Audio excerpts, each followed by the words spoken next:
was waiting for a phone call. He finally called and he said, I guess they're going to keep me overnight.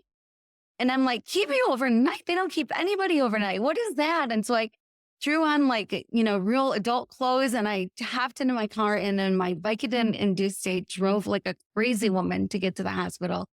And I was almost there and my phone rang again.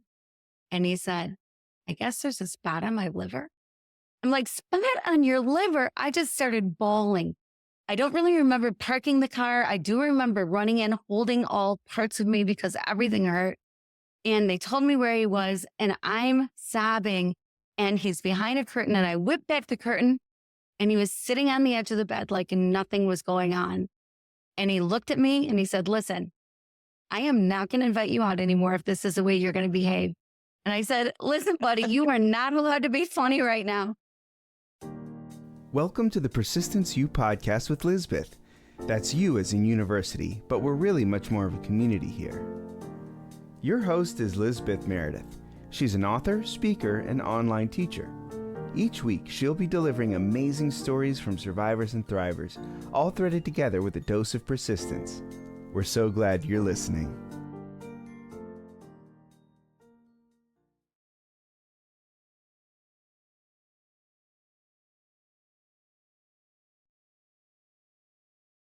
For sisters and brothers, happy November 5th as I record the introduction.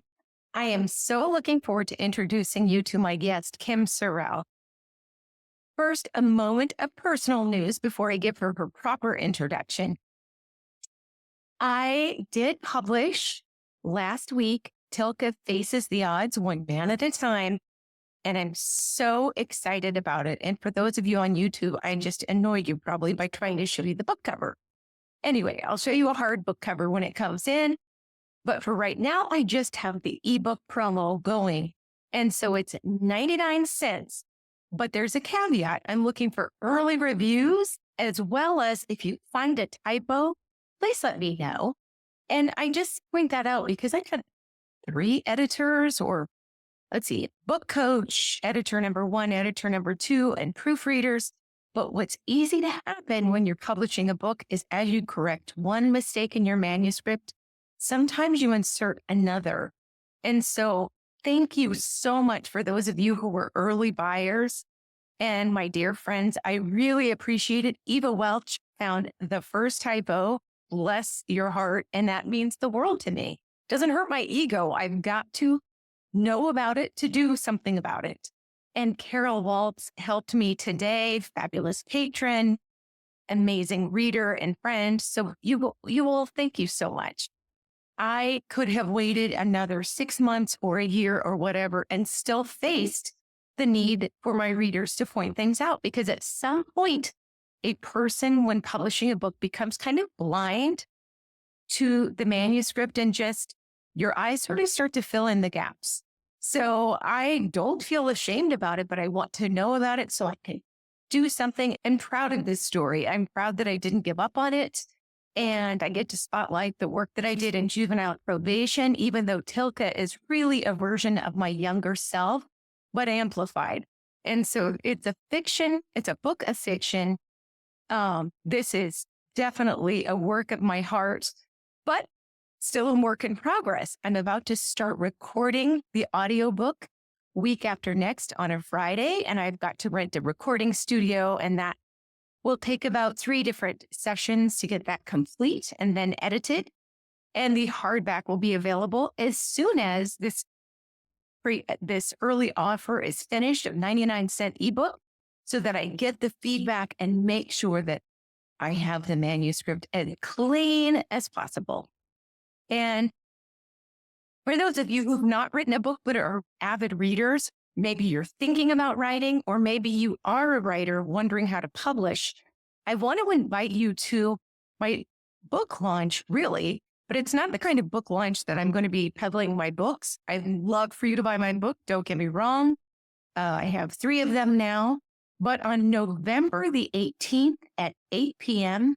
Eastern Standard Time, I plan to have a Zoom link in show notes, or write me, actually, even better, at lameredith.com and put in the caption, publishing And I will make sure that you get a copy of the Zoom link so that we can talk about things that I get asked all the time. People will write me, sorry for my cat running in the background.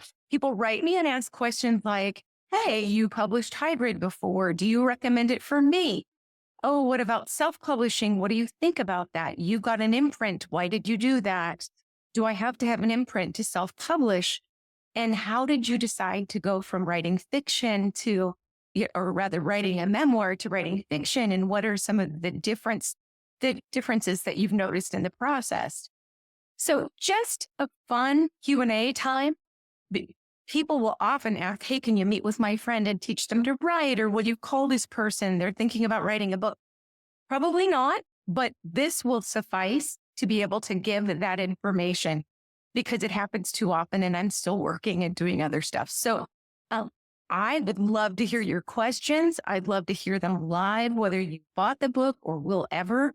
I'd love to hear your thoughts and for you to understand more about different ways to publish.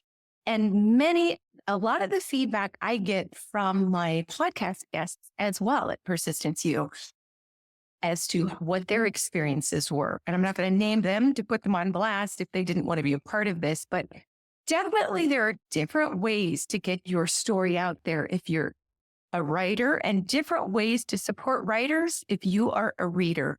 One of which, absolutely buy your favorite author's books, give feedback, give honest reviews, and or help them find out what went wrong. Kim Sorrelle today is such a dear, a spark of light and great company.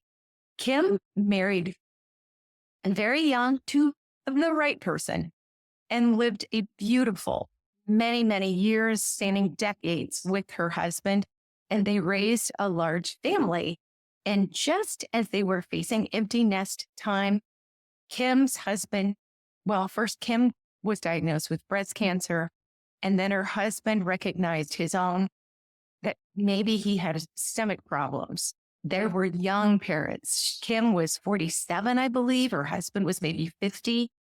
And they both dealt with cancer. If you listen to Kim's compelling story and how she has faced life since that amazing and pivotal time, and how it is that giving in the face of really hurting, when you're really down, feeling like you're in crisis, maybe you've had a huge trauma, but you find a way to serve others in that time or after that time, when it's right for you, how much healing that can provide. So I'm just honored to bring you Kim today. Thanks as ever for being here. Appreciate you. Don't forget the invite still stands. November the 18th on 2024 at 8 p.m. Eastern Standard Time. And I'll have a Zoom link, but write me at lameredith.com, put find my website and put publishing in the headline, and I will make sure that we get you there. If you do that, even if you can't make it live, I can give you a replay. So let me know. Hope to see you. And please enjoy Kim as much as I do. I'm still struggling a little bit with lighting in my new place. So if you've joined me on YouTube, I'm up for suggestions because I look like, I don't know, looks like I'm in heaven or something. There's this weird filter that seems to be over me light-wise. But anyway, doing well. So excited for Kim Sorrelle. And I did not realize that was going to rhyme, but Kim Sorrelle is an author of 2 books. Today's guest, she is the director of a humanitarian organization. And like so many of us, a lot of the best things in her life came from the worst events ever that created a big change in her. So today she is a speaker and an author, and I'm so happy that she's going to join us. And always so grateful that you're with me. I'm going to introduce you to Kim now, and thank you. Kim Sorrelle, thank you so much for joining Persistence U. Today, I'm really excited to have you, and you have such a light and a story to tell. So thanks for being here. Oh, my word. It is my pleasure to be here. I love your show. I think it should be on the top of everyone's podcast list. And it's so good. And it's such a bright light, and you share so many wonderful things. So thank you for what you do. Oh, thank you, Kim. I appreciate it. I really, really do. And you're doing some amazing things. I did the introduction, but can you tell us just a little bit about the story behind your story? Yeah, absolutely. I fell madly in love at 17 years old. I fell madly in love with this man after I thought I'd never get married. I was going to be the first woman president, never have kids. And then the taller, handsome man walked in the room and I was smitten. And 10 days later, I asked him to marry me and he said yes. And we got married a little less than a year later. And I never regretted it. You know how some people get married young and they're like, Right. and I get married so young? And I just never did. He was wonderful. We had a great marriage, great, wonderful man. He was a great dad. And we have 5 kids and lots of grandbabies and whatever. And so life was going along, humming along just fine. And we just become empty nesters. And I got a phone call on a Friday afternoon from my doctor's office saying, you have breast cancer, blah, blah, blah, blah. We'll call you on Tuesday. And I was just in shock. Like, what do you mean I have breast cancer? Like, what is that? What does that even mean? I had just kind of had no idea. And so I was going through this journey trying to figure it all out. And a couple weeks into dealing with what happens next with the diagnosis, my husband started having stomach issues. And he went to the doctor and they said, oh, take some Tums, you're just nervous because of Kim. But it wasn't going away. So 2 months later, he went again to the doctor and the doctor said the same thing, just Rolaids, whatever. But he did make an appointment 2 months later with a gastro guy, right? So the day he went to that appointment, the next day I was having a complete hysterectomy, greatest surgery ever, by the way, because of the kind of I've had it. scan. Yes. So true. Yeah. Recommend to everyone. Oh my gosh. No kidding. No kidding. It was so wonderful. But so, and I was having a colonoscopy because of the kind of breast cancer I had. So I was doing the clean out. Like if you've ever done that, you don't leave your house, right? And that's when his appointment was for the doctor. And I was the mouth. Like I was planning on going and I was going to say, do something for this poor guy, like whatever. Well, he came home and they said the same thing, just take some Rolaids. And I'm like, oh my word. Like we waited for 2 months for this appointment and that's what we got. Oh, Well, the next day I had surgery. They found bladder cancer and other stuff. And so a week later, I was still in bed with elastic waisted pants watching Grey's Anatomy reruns and woke up in the morning and my husband was awake and he just wasn't feeling great. And I said, that's it. Go to the ER. At least they'll run a test. They'll do something for you. So he did. He went to the ER, drove himself to the ER. oh, I was waiting for a phone call. He finally called and he said, I guess they're going to keep me overnight. And I'm like, keep you overnight? They don't keep anybody overnight. What is that? And so I threw on real adult clothes and I hopped into my car and in my Vicodin-induced state drove like a crazy woman to get to the hospital. And I was almost there and my phone rang again. And he said, I guess there's a spot on my liver. I'm like, spot on your liver? I just started bawling. I don't really remember parking the car. I do remember running in, holding all parts of me because everything hurt. And they told me where he was and I'm sobbing and he's behind a curtain and I whipped back the curtain and he was sitting on the edge of the bed like nothing was going on. And he looked at me and he said, listen, I am not going to invite you out anymore if this is the way you're going to behave. And I said, listen, buddy, you are not allowed to be funny right now. But it took a couple of days, as it does, to get a diagnosis. But he was diagnosed with pancreatic cancer, which is the toughest cancer and the toughest, worst diagnosis. And there's just kind of nothing they can do when you're progressed to the stage that he was. He had cancer in his liver and other places in his body. And they thought that he'd probably have a year. He was young and healthy. He was 51 years old, 6'3", 175 pounds. Yeah, I was 47. And he, they said, you're healthy in every way. He was very active. And, but then we had this absolutely incredible, wonderful 6 weeks together. And then He woke up one morning in pain, and I was holding him on the bed. I didn't want him to fall off the bed. He was sitting on the edge of the bed, and I could just feel his misery. And so I just whispered in his ear, I said, baby, just go. And that was it. He was gone. Oh, Kim, that is so beautiful. You could be there so quick and Yeah. tragic while you had your own breast cancer. But what a beautiful thing you did. You were with him and you released him in that way, which is so important that he felt you would be okay. Yes. Yeah, for sure. For sure. And it was an answer to prayer. I believe in I believe in heaven. I believe that's where he is, and I'll see him again, and all the wonderful things. And uh, it was our prayer from the beginning was, Lord, just heal him like you did the blind and the lame. If you read the Bible, Jesus did that. If you believe that, but please don't let him suffer. That was our prayer. And he didn't suffer until that morning, until the very, very end. And then went so quickly. So yeah, we were just hanging out, watching Cash Cab and playing gin rummy and thinking, we've got all this time, we've got time together. And then just in a flash, it was gone. It's so weird that two young, and I mean, really relatively young people who had always been healthy, both have cancer at the same time. And then he died so quickly. Mm-hmm. So that had to be just shocking for you, reeling from your own recent diagnosis.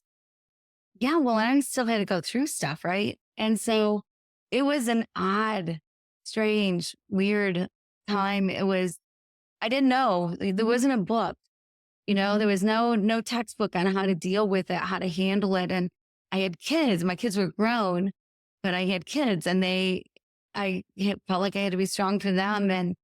And I didn't know what to do. I knew I had to be strong enough to get through what I had to get through so that I could be there for my kids. And so I did get through it, but it was tough. It was hard for sure. How was it that it eventually became something that you were able to do life-changing things for other people with? Tell us a little bit about, for example, Haiti. Yes. Yeah. Well, when I was finally able to physically go back to work, I wasn't sure what I was going to do. I had businesses. I could go back there. I'd been running a nonprofit. I stepped down from that position when I was diagnosed. And so I wasn't sure what I was going to do. And I ran into the man who was running a nonprofit that my father and I had started like 10 years previous. And I said, hey, do you need any help? Bookkeeping? And he's like, yeah. Oh my gosh. Yeah, that'd be great. So January 1st of that year, I started out as part-time bookkeeper. And 12 days later, there was an earthquake in Haiti that killed 200,000 people. So within 2 weeks, I was in Haiti. And for the next several years, I was in Haiti for at least part of every month. And Wow. yeah, it came at such an interesting time because my husband died in March, and then Christmas came. And you know how the first holidays especially are tough, but the holidays in general, I mean, it's been 15 years and it's still, I still have to kind of buck up and be happy for my grandkids, but put on the face, Right. but I miss them like crazy. And so I was at a point where I had to make a choice. I remember laying in bed thinking, okay, Kim, what are you going to do? Are you going to get out of bed today? Or are you going to just stay? What are you going to do? What are your choices here? And I decided I needed to live. Like I needed to embrace life. I needed to live. And I wanted to honor my husband by living fully because he was such a great guy. And so I knew that that's what he would want also is so for me to just live fully. Like I can't change the circumstances. So I need to embrace the circumstances and do everything I can to make the most out of life. And so that's what I did. I got out of bed that day, and it was that day that I ran into the man who was running the nonprofit, and my whole life turned upside down. That is wild. That is wild. So clearly there was some connection between the nonprofit and Haiti. Is that correct? Yes. Yeah, absolutely. Yeah. I guess I should throw in that part, but yes, the nonprofit, we was doing a lot of work in Haiti, other countries as well. but a lot in Haiti. And so, yes, so that's what I went to Haiti for, was to do the work with the What nonprofit. was that like? I mean, I think in our country, we have a standard of what is challenging and difficult living circumstances. And there are places and people in our own country that have a far hard time. But when you went to Haiti after that earthquake, I can't imagine what you saw. Oh my, yeah, it was horrible. It was absolutely horrible. There was just complete devastation. It was almost like watching a movie. So many buildings crumbled. At that point in time, they were still pulling bodies out of buildings. For a long time, they were still pulling bodies out of buildings. And you can imagine 200,000 people dying. I mean, that's so many people. And they didn't know what to do. I mean, there was so much work to be done. I witnessed things like surgeries on dining room tables, and because there were medical doctors going down to help because there were so many people that were injured, right? And so people were going down to help, but there was no place to do anything. And we're trying to get medical supplies there as quickly as we can. That was part of what the organization did, was get the supplies in to the country. And but it was a tough time for sure. Were you able to concurrently grieve while you were doing this? You know, because sometimes people throw themselves into things where it's like, okay, now I'm avoiding my pain. But were you able to also feel your loss? Not in a bad way, but to still experience the full range of emotions while you're helping in Haiti? Well, you know, something I discovered that I'd never been told before, and I don't think I've ever still to this day read or anything, but I discovered that service is the greatest healer of grief. Like when you can get outside your circumstances, outside yourself, Right. and see the bigger world, it's amazing how it just speeds up the grief process. I mean, I still grieve, right? Like you never get over it. I like to think that you get on top of it. Right. So it helped me get on top of it, I think, much faster than I would. And so, yeah, I mean, it was a great healer for me to be there. I like that so much that you were able to, you know, use that grief, but also it was an agent. These good things you were doing was an agent for healing for you as well. And I think sometimes when people go through a really hard time, like a loss, which is huge, if just your breast cancer diagnosis alone was a big trauma, but yet not only did that happen, but then the loss of your husband through pancreatic cancer. A lot of times it's easy to feel singled out. Like, why me? Why am I getting the double dose of difficulty in life when other people are around me? That sounds terrible, but when other people aren't necessarily. But it's, I think, getting out there and really serving, you could see you're not alone. If you're suffering, you're not alone. Yeah, that's so true. And you know, it's so funny that you mentioned that, because people would say, why you? You know, you do this, you help people, you do that. Why you? And my response was always, well, why not me? Like, why would I be immune? Like, I don't think God is in heaven going, you stole that pack of gum when you were in 7th grade, so I'm going to smite you with breast cancer when you're 47 years old. I mean, I think it's just random. It can happen to anybody in any family. And so there wasn't a reason I would be immune from it. And so it was never a why me for me. Love that. I love that. And when did you know through your service and through the passage of time that you would start to write? Well, I started writing. My first book is all about that journey, because I started writing when I was diagnosed, and then I was still writing through my husband's diagnosis and whatever. And so that's my first book, Cry Until You Laugh. But I was just thinking about, how is it that I'm really going to live this life? You know, I was married when I was 18 years old, and here I was. It's all I knew as an adult was being with my husband and family. And now this whole new life I had to figure out. And I thought, man, you know, one thing I need to know is what love really is, so that I make sure I'm living the way I should be living. And so I decided I was going to go on this journey to discover the true meaning of love. I dedicated a year to figuring out the real meaning of love. And I have to tell you, Elizabeth, I have a hard time committing to an entree when I go out for dinner. So to commit a year to something was a big stress for me. Right. But I'll tell you, the things I discovered about love, the things I found out about love just blew my mind and rocked my world. There's so much about love that we don't know, so much about love that we think is true that really is not true. And so it was a good year, a little bit more than a year, but it was crazy, the things that I found out about love. And so your first book, name the title again, because I just love it. Cry Until You Laugh. Cry Until You Laugh, which is fabulous. And I have such a hard time letting myself cry. And I know there are other people who do too, but it's important. But also laughter as well. So Cry Until You Laugh. And then now your next book, which if folks are watching on YouTube, is right behind you. It's called Love Is. Right? Yeah, Love Is.